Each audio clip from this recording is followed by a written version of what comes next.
Baik, adik-adik, kita melanjutkan materi kita, yakni transport of spermatozoa in the female reproductive tract. Jadi kemarin kita sudah bicara terkait dengan hormon, kemudian siklus estrus, pubertas dulu, siklus estrus, kemudian dari situ akan terjadilah yang namanya kopulasi, ya, kopulasi atau mating atau perkawinan. Setelah terjadinya perkawinan itu, maka kita perlu pelajari terkait dengan transport of spermatozoa in the female reproductive tract. Jadi bagaimana perjalanannya spermatozoa di dalam organ reproduksi betina. Supaya tahu perjuangannya sperma seperti apa, dinamikanya, faktor-faktor apa yang mempengaruhi, sehingga kenapa keberhasilan suatu perkawinan atau bagaimana reproduksi itu suatu hal yang kompleks, gitu, ya. Baik dari sisi betinanya ya, harus baik, ya, harus baik di sini. Yang pertama saya kira yang praktis di masyarakat adalah ternak itu yang pertama sehat, tidak sakit, dan yang kedua adalah dari sisi body condition score, kondisi tubuhnya baik. Kalau kondisi tubuh yang baik itu paling tidak BCS-nya kalau kita pakai standar Amerika atau Eropa adalah 1 sampai 5. Dengan BCS 3 itu berarti 3 tulang rusuk tampak tapi tipis. Nah, ini karena apa? Kenapa betina ini juga faktor nutrisi ini jadi penting?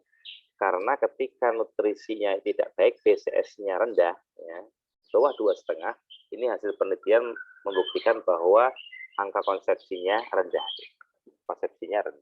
Bagi ternak-ternak sapi ataupun domba kambing yang BCS-nya di bawah 2,5.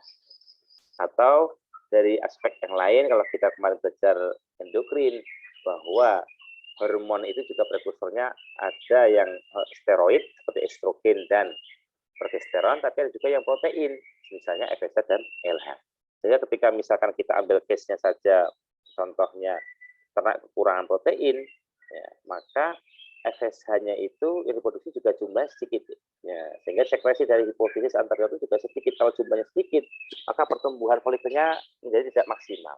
Kalau tidak maksimal, tidak optimal, maka estrogen itu juga tidak cukup, sehingga sering terjadi yang namanya anestrus atau silent heat, ya. Tidak tampak dia birahi, ya, atau dia birahi tetapi silent, tidak nampak ciri-cirinya. Karena apa? Estrogen tidak mampu sebagai hormon seks biasa atau ngontrol seks biasa kan estrogen. Ya, begitu pula LH. LH sebagai hormon yang sangat punya peran penting untuk apa? Ovulasi. Karena estrus itu diakhiri dengan proses yang namanya ovulasi. Ketika dia kurang, maka LH-nya tidak sampai pada posisi pada kadar yang tertentu, maka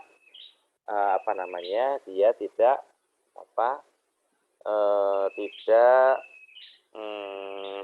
ovulasi tertunda, atau disebut juga delay ovulation. Jadi kasus anestrus postpartum, ya, terutama anestrus setelah berada ini banyak kasusnya, ya.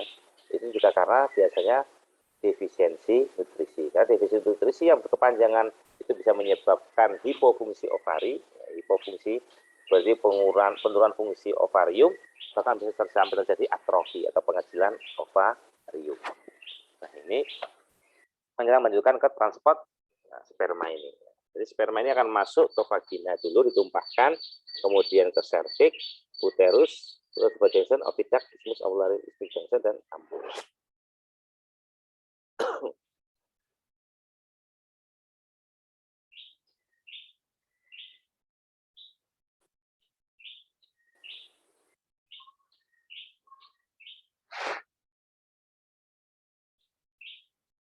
Ya, jadi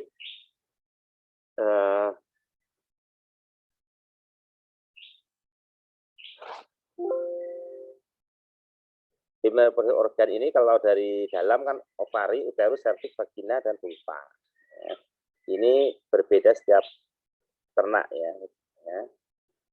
Ada sedikit perbedaan. Ya. Kemudian kalau kita bicara di cervix ini adalah ada cincin-cincinnya, ya. Yang ini biasanya akan dilewati saat sperma dan juga nanti saat fetus itu keluar. Nah, selama pregnancy, selama kepentingan, maka the cervix is filled with a thick mucous secretion known as the cervical plug.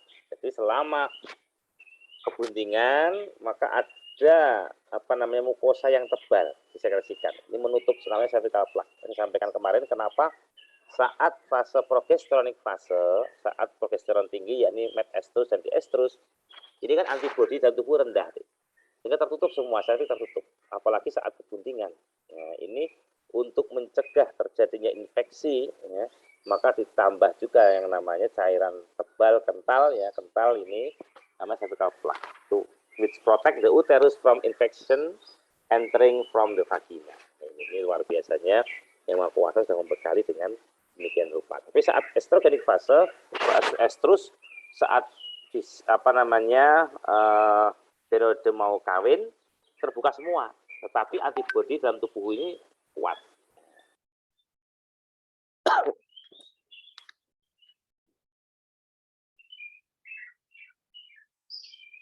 Ya. Nah, baik, ini vagina ini kan fungsinya kemarin disampaikan saya kira oleh Pak Joko, ya. Jadi biasanya ini sebagai, ya, tempat menerimanya penis kalau dalam kawin alam, ya, deposit vagina itu ada di semen itu dideposit di antara vagina dengan serviks. Ini secara perkawinan alam. Tetapi ketika insemination, ya, artificial insemination IB, maka biasanya sudah melewati serviks, offset, ya, uterine side of the cervix. Jadi lepas cincin keempat cervix. Nah, di sini dikatakan bahwa jutaan sperma are deposited in the female reproductive tract at the mating. Ya. Tetapi only about 100 reach the ampullary ischemic junction at the time of fertilization. Ya, jadi dari jutaan sperma itu hanya kira-kira ribuan nanti yang bisa mencapai ampullary ischemic junction, AIJ, sebagai tempat fertilisasi. Kenapa bisa terjadi di situ? Nah, ini maka kita perlu belajar perjalanan sperma di organ reproduksi betina. Ini serviknya seperti ini, bisa kita lihat adik-adik. Ya. Jadi tantangan pertama itu ketika di vagina ini kan pH-nya, ya. pH vagina ini kan cenderung asam, sedangkan sperma ini basah. Kemudian backflow itu sebagian cairan sperma tadi, sperma itu banyak yang tumpah keluar, ada juga. Kemudian ketika masuk serviks ini kan sperma ini hanya bisa maju ke depan aja, deh. Ketika dia menggok atau masuk ke dalam, ya dia maju ke depan, ketika masuk ke sini dia tidak bisa muter lagi, ya. Maju menggok paling gitu, tapi jarang bisa berbalik 360 derajat. Ini kan banyak yang terjebak di sini, dia.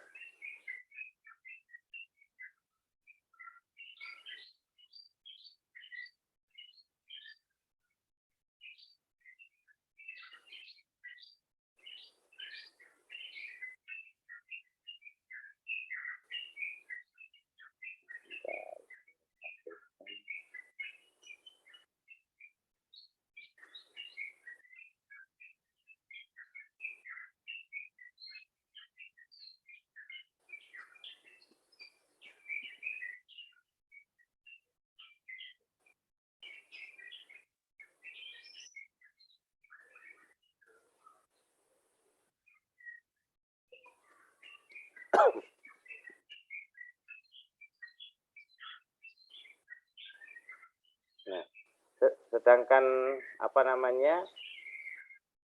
yang menentukan, ya, bagaimana perjalanan transfer sperma itu ada, yang pertama adalah motilitasnya, ya, kemudian uterine kontraksinya, jadi ada kontraksinya, ya. Jadi kalau dari kontraksi itu sel telur itu kan fili-filinya itu keluar dari oviduct menuju keluar gerakannya. Kalau sperma dari luar ke dalam. Ya, kemudian colonization of sperm reservoirs, kemudian slow from transportasinya. Jadi tergantung di sini, tergantung cepat lambatnya, ya, spermanya, kemudian fili-filinya itu. Nah, ini. Transport of sperm in the female reproductive tract ini depend on satu, ya, contraction of female reproductive tract. Ya, jadi kontraksinya organ reproduksi betina. Kemudian ciliary bead. Ciliary bead ini pergerakan silia-silia itu. Jadi sel telur itu seperti berada di atas untaian rambutnya itu bergerak dari dalam keluar. Fluid foreign and flagellary activity. Jadi kita memang gelombangnya juga aktivitas daripada nanti sperma itu juga. How long does it take for sperm to reach the oviduct? Berapa lama ya sperma itu untuk bisa mencapai ke oviduct, tempat pembuahan? Ini ada mengatakan a few minutes, ada kalau hunter ini 6 sampai 8 jam. 6 sampai 8 jam. Sehingga kenapa kok kalau dikawinkan itu idealnya di akhir, ya kemarin saya sampaikan ketika biranya pagi ngawinkannya sore, kalau biranya sore ngawinkannya pagi. Ya, kalau secara teori 12 sampai 18 jam dari awal birahi. Karena apa? Karena oestrus itu diakhiri dengan proses ovulasi. Dengan perjalanan sperma ini sekitar 6 sampai 8 jam. Jadi diharapkan begitu ovulasi sebentar sperma sudah siap, terjadilah fertilisasi. Nah, pertanyaannya apakah what all of sperms will go to the oviduct? Apakah semua sperma itu akan menuju ke oviduct? No, tidak. Ya, tidak semua sperma itu ke oviduct, tetapi but go to the all parts of the reproductive tract. Tetapi akan menyebar ke seluruh ke seluruh tempat di organ reproduksi betina. Jadi kita lihat ada yang ke cervix ada yang masuk ke lakukan, banyak yang nggak sampai di ampullary isthmus junction tempat fertilisasi.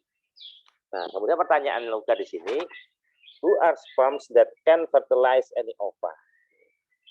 Sperma manakah yang dapat membuai ovum? Ya. Di sini dikatakan, ya, sperm that came earlier at the oviduct probably do not fertilize any ova. Jadi sperma yang datang terlalu awal itu tidak sangat dimungkinkan untuk tidak membuai, tidak memfertilisasi ovum. But sperm that came later can fertilize ova. Tapi yang datanya belakangan, yang datanya menyusul yang bisa. Dan yang kedua juga ini perlu diperhatikan dan diingat-ingat.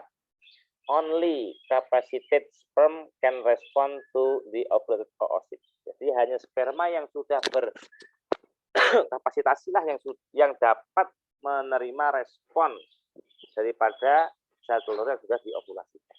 Ya. Jadi satu spermanya yang biasanya datangnya agak akhir ini maksudnya apa? Maksudnya sesuai dengan timingnya. Jadi IB itu atau perkara itu ibaratnya sebaiknya adalah di 12 sampai 18 jam. Kalau terlalu awal biasanya sperma itu akan setelah kapasitasi akan segera mati. Ini saya tunjukkan apa itu kapasitasi.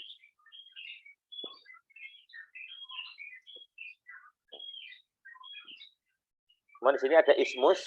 Fungsi dari isthmus adalah reservoir of spermatozoa. Ya. Kemudian capacitation and hyperactivation, tempat untuk kapasitasi dan hiperaktivasi, fertilisasi of spermatozoa, polycystic fertilization.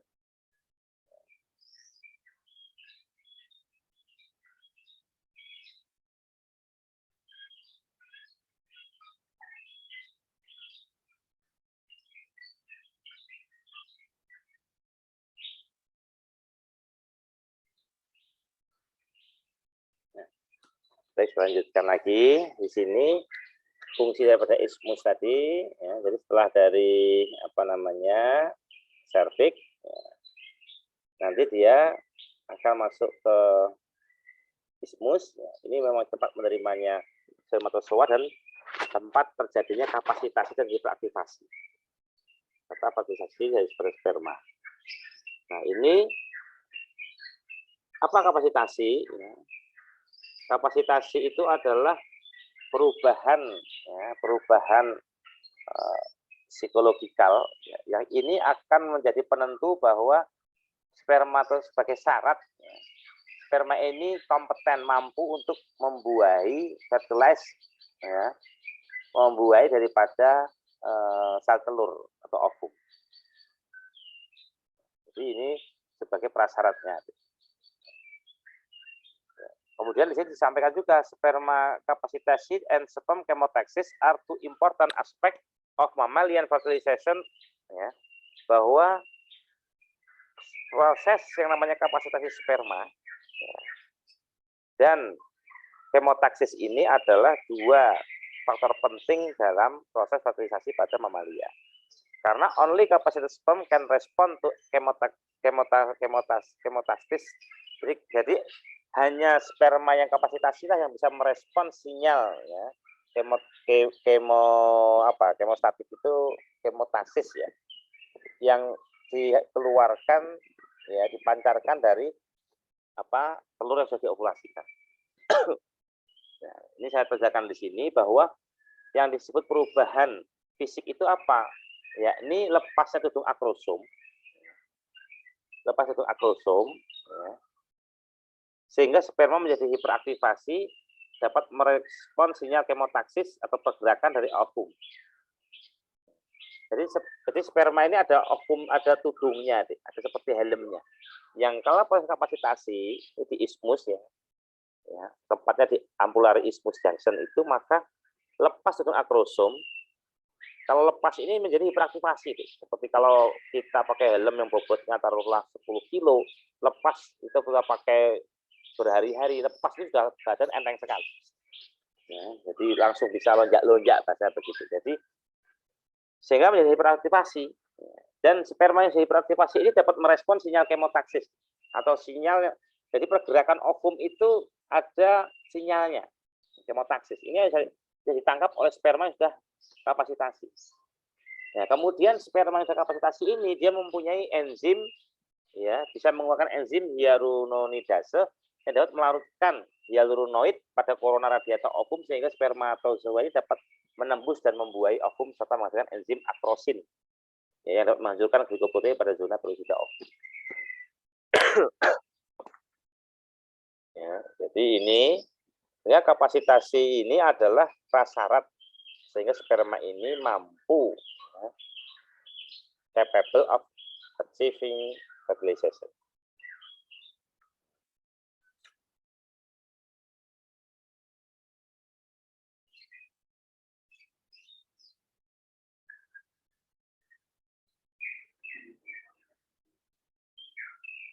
Nah, ini hiperaktivasi bisa dilihat di gambar. Ini yang non hiperaktif, ini hiperaktif.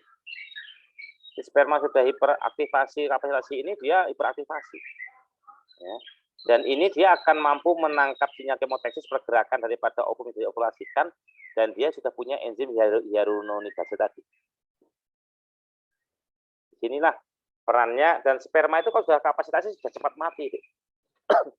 Sehingga penelitian teman saya, Dr. Merajudin itu, teman satu angkatan waktu S3 dulu, beliau dosen dari Tadulako di Palu, ya, Sulawesi Tengah. Karena di luar Jawa ini untuk mendapatkan N2 cair itu tidak mudah. Selain tidak mudah, mahal dan tidak mudah. Sehingga dia bagaimana berupaya menambahkan, jadi kalau di sana kalau pengenceran itu sperma ditampung, diencerkan, kemudian diberi tambahan kondensat tanin, ya, jadi nggak perlu disimpan dalam bentuk N2 cair, tapi bisa memperpanjang masa hidup spermatozoanya. Karena apa? Mencegah proses kapasitasinya ini. Ya, dengan mencegah proses kapasitasi ini, maka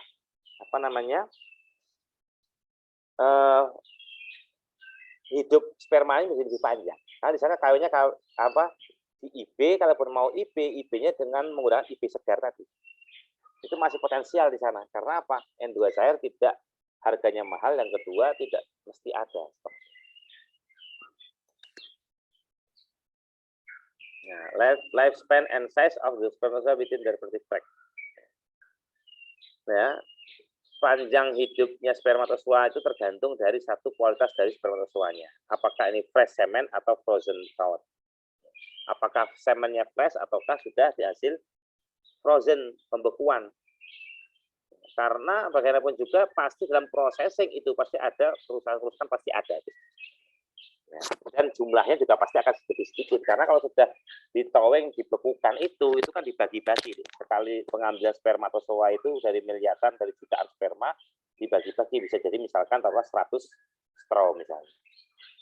Beda dengan yang fresh ini ya, kualitasnya pasti lebih baik. Karena processing frozen itu kan juga ada yang namanya cool shock. Shock masuk dingin itu kan ada. Belum lagi pengaruh pengencernya, pengaruh antibiotiknya apa, kan begitu. Kemudian apa? Time of insemination, waktu inseminasi.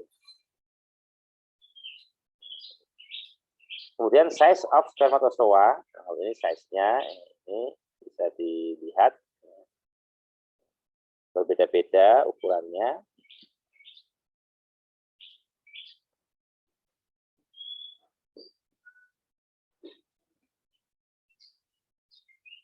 Nah, secara garis besar, ya, ini kalau kita simpulkan, jadi transport spermatozoa itu pertama di vagina ini semen poolnya, ini dideposisikannya kalau secara kawin alam. Kemudian masuk ke cervix, ini sebagai filtration, selection, ya, barrier 1, reservoir. Jadi maksudnya apa? Di sini sudah ada yang terfilter, terseleksi di cervix ini. Tertahan, barrier, tapi juga ada reservoir, dia penerima. Karena banyak di sini di cervix ini yang sperma itu masuk ke dalam sini, ya, tidak bisa pergi melanjutkan perjalanan. Ke uterus, masuk ke uterus. Ya, ini reservoir 2, diterima dari uterus, tetapi juga barrier kedua. Karena nggak semuanya bisa lanjut lagi sampai masuk ke UTJ. Uterus tubal junction, barrier ketiga. Sampai ismus baru reservoir 3, tapi di ismus sudah ribuan dari jutaan tadi.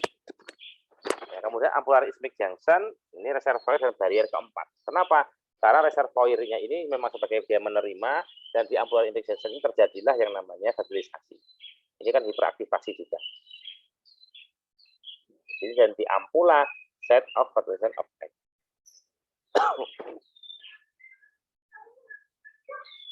Nah, pH of the female vagina ini pH-nya vagina ini 4.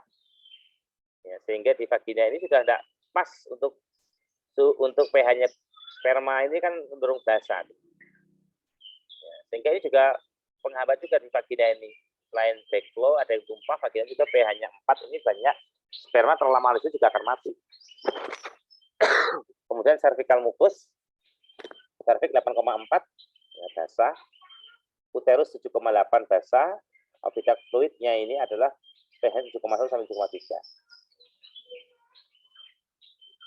Dan pada saat dia luteal fase 7,5 sampai 7,8, lebih basah lagi.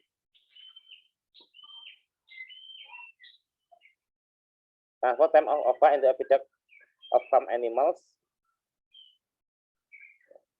di cattle 92 jam, sheep 22 jam.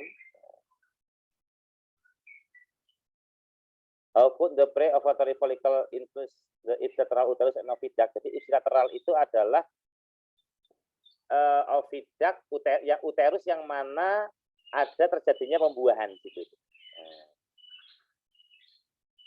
Jadi bagaimana menentukan di mana nanti kan uterusnya ini satu, tapi kan tanduknya ada 2. Tanduknya ada 2, sehingga nanti di mana ini akan menempelnya. Sel telur ini akan di situ ovulasi, dia masuk ke mana? Yang kanan atau yang kiri? Nah, ini tergantung daripada ya, hormon di sini, kemudian endometrial secretion versus sperm migration and attract sperm. Ya, hormon menyebabkan increase uterine contraction. Hormonal ini juga akan menyebabkan kontraksi daripada uterus.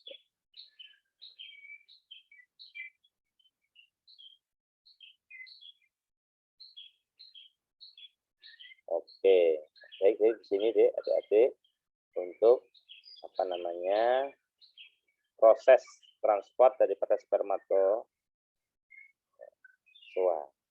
di dalam apa namanya organ reproduksi